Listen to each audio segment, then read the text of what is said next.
Guten Tag, ich bin's, der Basti aus der Männerecke. Heute kümmern wir uns um unseren geliebten Roller, den Honda Bali. Und zwar haben wir folgendes Störgeräusch festgestellt, welches wir nun beheben wollen. Hört selbst.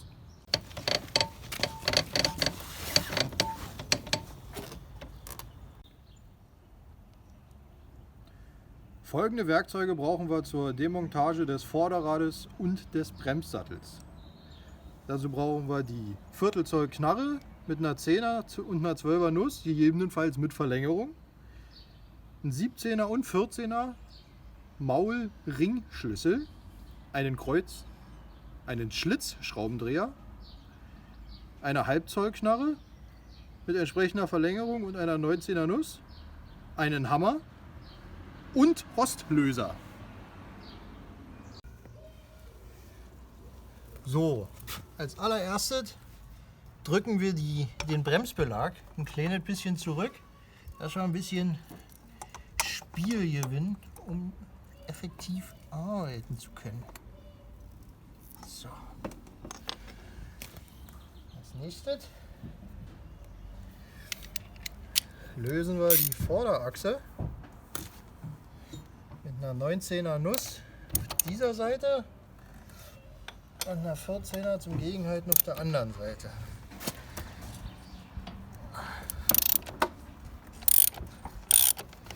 So.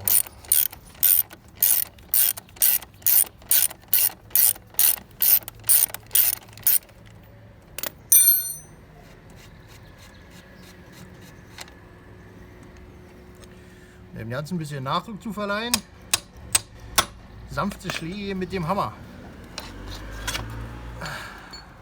So, schon können wir das Vorderrad hinaus befördern. So leicht demontiert man ein Vorderrad. So, nun stecken wir die Vorderachse wieder ein, um die ganze Bremseinheit wieder fest zu arretieren. Denn die Bremsbelagsbefestigungsschrauben sitzen in der Regel sehr fest. So.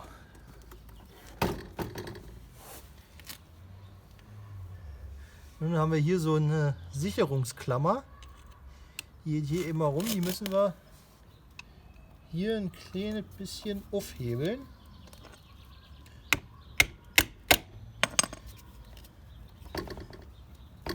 Dass wir die Schraube drehen können. Auf der anderen Seite das gleiche. Hier ein bisschen lösen.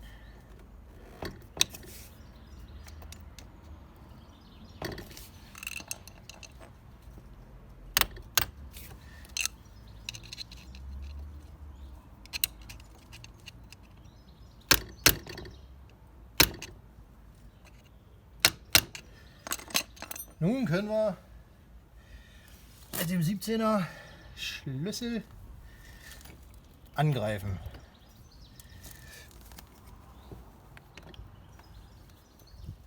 Tja, jetzt haben wir ein Problem. Welches? Wir müssen Location Changing vornehmen.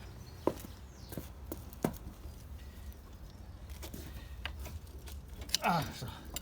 Naja, diesmal saßen sie nicht ganz so fest. Haben wir Glück gehabt. Aber noch ist nicht aller Abend. So.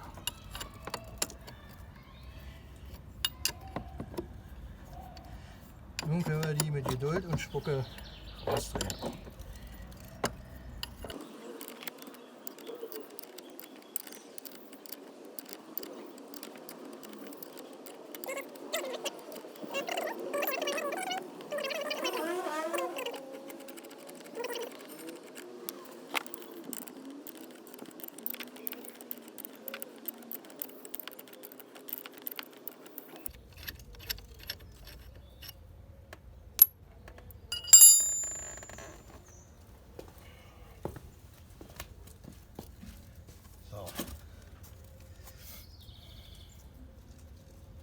Nun brauchen wir die 10er Nuss.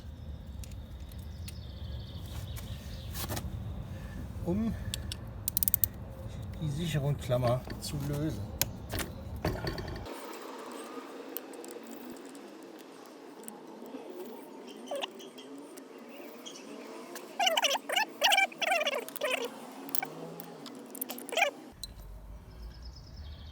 Nun haben wir den Bremsbelag in der Hand und ihr seht, ihr müsst genau diese Arbeitsreihenfolge einhalten, wenn ihr die Bremsbeläge tauschen wollt.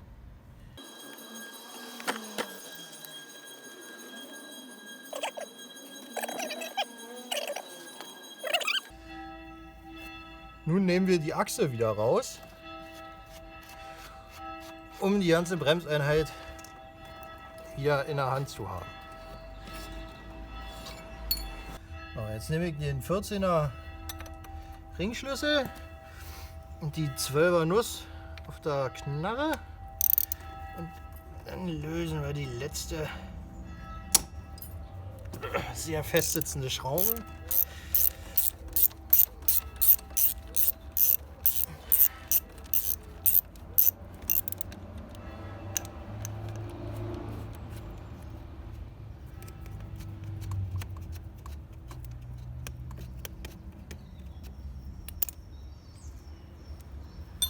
So, Schraube raus. Nun haben wir den Sattel in der Hand. Wir wollen nun dieses Teil von dem Bremssattel trennen. Der wird getragen über zwei Bolzen, hier und hier. Da müssen wir den runterschieben. Denn wir vermuten, dass dieses Lager Spiel hat und das Geräusch verursacht. Und dazu hebeln wir das hier mal ein bisschen mit liebevollen Hebelbewegungen.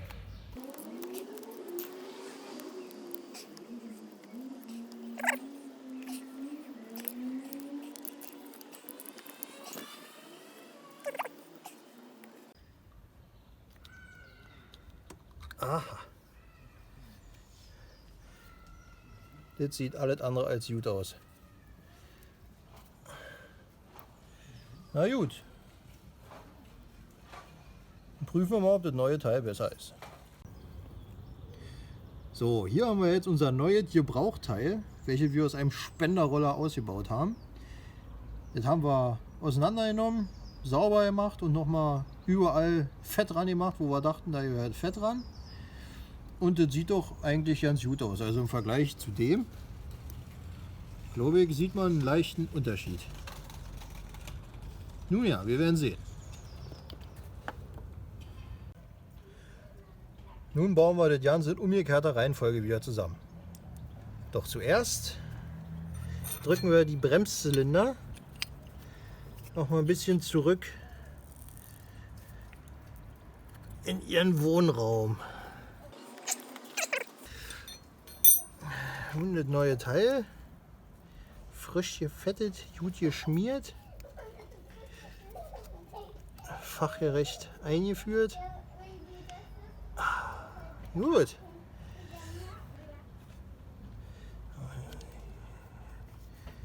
Mutter drauf. 12er Nuss. Passt nicht.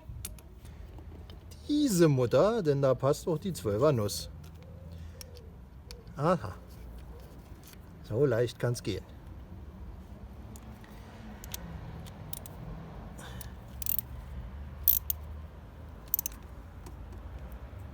So. So.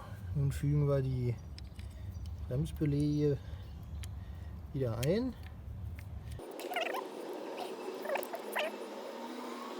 Super. Scheiße hier.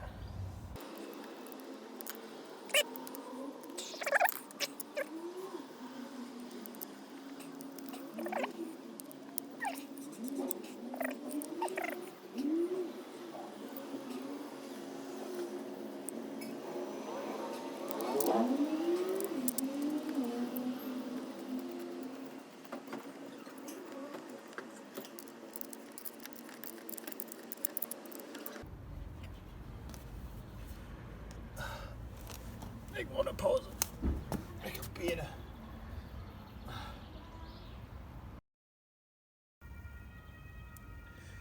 Nun bauen wir den Bremseinheit wieder an die vorgesehenen Halter. So, hier Schraube durch und von hinten die Mutter.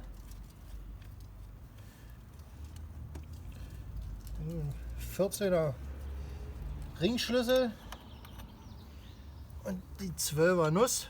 Können wir das Ganze schön festschrauben. Zuerst kommt fest, dann kommt ganz fest und danach kommt ganz lose. Vorher hören wir auf. So. So, nun können wir das Vorderrad einbauen.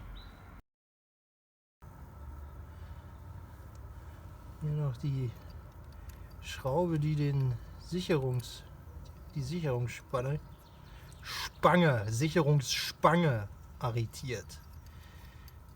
Oh, schweres Wort. Dazu brauchen wir eine 10er Nuss.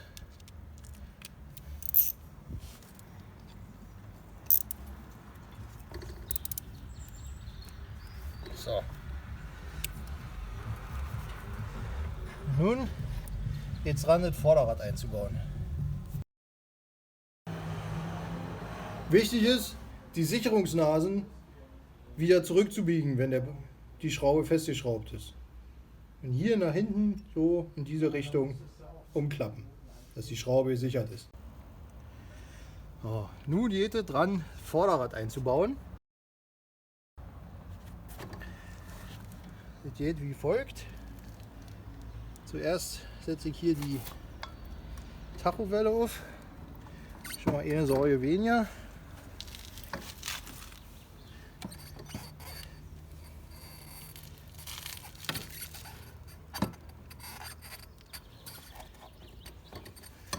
Nun das Ganze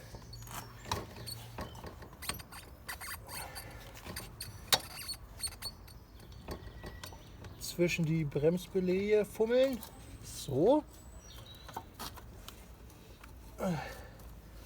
Und auf Höhe bringen. So. Das ist was rausgefallen.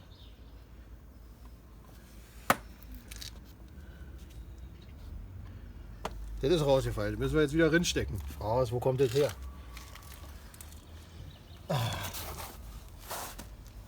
Einmal mit Profis arbeiten. Einmal. Ah, hier.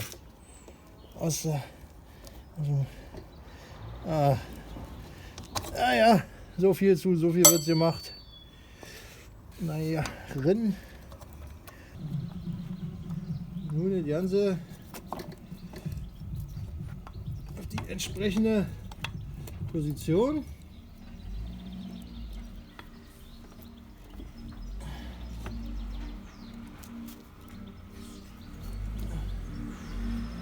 Und die Welle einfädeln. Das ist ein bisschen schwierig,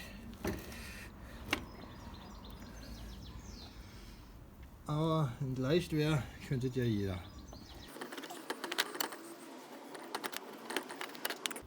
Da ist sie. Bei der Montage der Tachowelle ist wichtig, dass diese Nase in diesem Zwischenraum sitzt.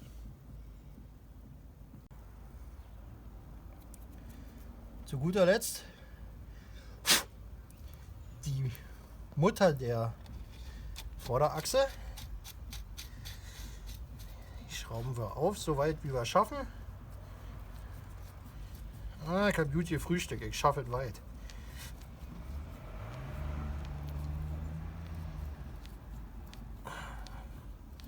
So, nun können wir hier der großen Knarre ansetzen und auf der anderen Seite mit der 17er, mit dem 14er Ringschlüssel kontern. So, dann schrauben wir das Ganze fest. Natürlich mit dem entsprechenden Drehmoment, welches Honda vorschreibt. Zu finden in der Betriebsanleitung. Knack, knack. So.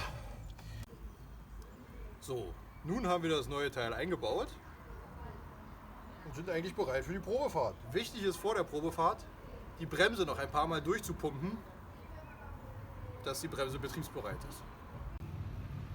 Kleiner Tipp aus der Männerecke: Wenn ihr so schlecht ausgestattet seid wie wir, müsst ihr euch zu helfen wissen. Wir zum Beispiel haben einen halbvollen 20 Liter Stahlkanister zur Beschwerung des Rollers hinten rauf montiert, dass das Vorderrad in der Luft hängt.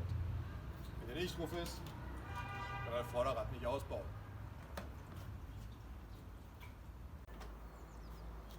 Auf geht's zur Probefahrt.